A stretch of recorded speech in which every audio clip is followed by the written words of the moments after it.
The Yankees' biggest splash at the trade deadline last season was the acquisition of Sonny Gray. The Bronx Bombers thought they had acquired a frontline starting pitcher to pair with homegrown ace Severino and splitter aficionado Masahiro Tanaka. But Sonny Gray, after the trade in 2017, posted a 101 xFIP and 107 FIP, this after having produced a 75 xFIP and also 75 FIP with Oakland before the deal.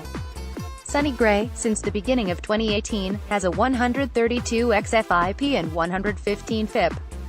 Sonny Gray, on Wednesday night, gave up 3 earned runs, a home run, and walked 5 in 4.2 innings, recording a 6.67 xFIP in the process. Sonny Gray, the Yankees version, has been bad.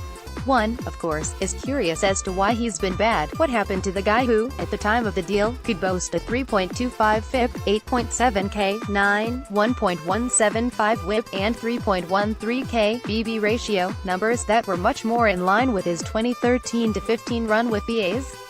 On the surface, it appears Gray joined the Yankees and reverted to his troubled 2016 self. After all, after the trade, Gray's home runs allowed spiked from 0.7 per 9 to 1.5 per 9. Perhaps as a result of wariness, his walks spiked from 2.8 per 9 to 3.7 per 9, as well. It's a plausible theory, but it's also insufficient. When Gray was with Oakland, he never threw his 4-seam and 2-seam fastballs less than a combined 55% of the time. Gray's known for having a deep repertoire, but he always leaned heavily on his fastball and sinker to generate plus ground ball rates. Let's take a couple of examples. In June 2017, before the trade, Gray used his 4-seam fastball 34% of the time and his sinker 25% of the time. It was, in all, a typical Oakland month for Gray.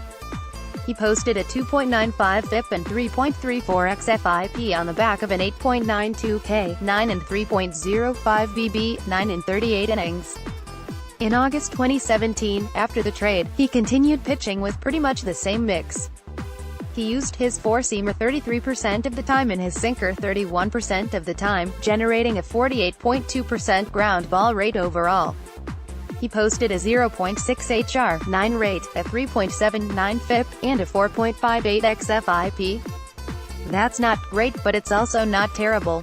In September and October 2017, Gray began using the no-fastballs approach the Yankees are now making famous. By October, Gray's 4-seamer usage was down to 25%, his cutter usage up to 15%. Gray posted a 5.79 FIP and 4.34 xFIP, and his HR9 spiked all the way to 2.29 per 9. So far in 2018, Gray's using his fastball and sinker less than 50% of the time combined, the first time he's ever done that. He's throwing his so-called secondary pitches at a career-high rate. The results, as noted, have been subpar. Obviously, there are factors beyond mere pitch mix that can contribute to a poor month. In Gray's case, however, it seems quite possible that moving away from the fastball has harmed a kind of important equilibrium that was present in his game. Right now, Sonny Gray is walking 6.86 per 9. That is easily a career high.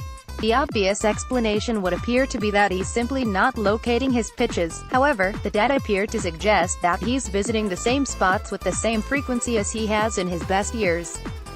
Here are Gray's pitch locations for the 2018 season so far, per Brooks Baseball. That's an awful lot of pitches down below the strike zone.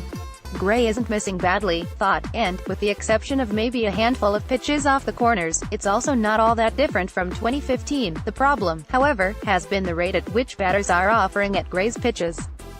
Here, 2018 so far, compare that to 2015. The missing swings are concentrated both at the top of the zone and inside to left-handers, where his fastball and 2-seamer, respectively, tend to be most effective. Without the fastball to tempt swings in those difficult regions, Gray has fallen behind as a result, and that creates 2 problems. 1. It leads to walks. 2. It puts hitters in advantageous counts. Because all of this is mere theory, there is another, small, theory that I should probably include here before finishing. It starts with an image of Gray pitching in 2015, his best season, against, of all teams, the Yankees. And then it ends with this image of Gray's windup, the same point in Gray's windup, after the trade last year. Do you see the hands? They're closer to his body in the bottom image.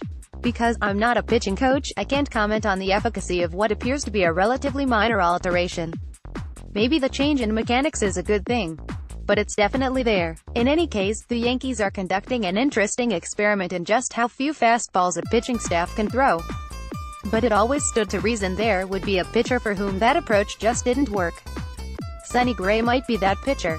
The problem is that Sonny Gray might need that fastball and sinker to be successful. Gray may have a great curveball and, at times, a wicked slider. But Gray might also be a pitcher who can't be remade in a certain image. Gray was good because he was greater than the sum of his parts. Now the Yankees appear to be finding out what happens when you take some of those parts away. If Gray is going to rebound, he might need the Yankees to stop tinkering and let him be himself.